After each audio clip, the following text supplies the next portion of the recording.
ধরুন আজকে আপনি একটা গাছ বা একটা বীজ রোপণ করলেন। আপনি কি কালকে দেখতে যাবেন যে গাছটি কত বড় হয়েছে, গাছটিতে ফল আসলো কিনা, গাছটিতে ফুল আসলো কিনা?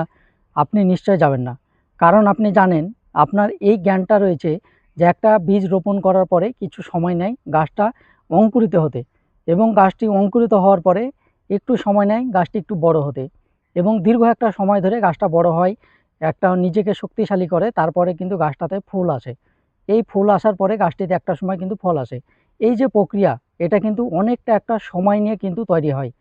তেমনই কিন্তু ফেসবুকে যখন আপনি কাজ শুরু করতে আসেন, তখন কিন্তু এই জ্ঞানটা আপনাদের হারিয়ে যায় যে খুব দ্রুত এবং খুব তাড়াতাড়ি কোনো জায়গাতেই কিন্তু সফল হওয়া যায় না।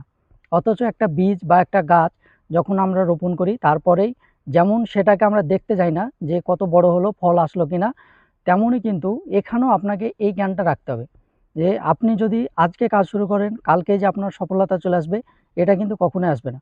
প্রত্যেকটা জায়গায় একটা ধৈর্যের ব্যাপার আছে, প্রত্যেকটা জায়গায় একটা মেহনতের ব্যাপার আছে।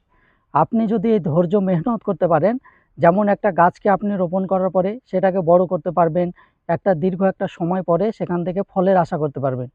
কিন্তু আজকে যেমন একটা গাছ লাগিয়ে কালকে ফল পাওয়া যায় না, তেমনও ফেসবুকেও আপনি আজকে কাজ শুরু করে কালকে যে আপনার ভিডিও ভাইরাল হয়ে যাবে, আপনি এখান থেকে আর্নিং করতে পারবেন, এটাও কিন্তু ভাবা যায় না।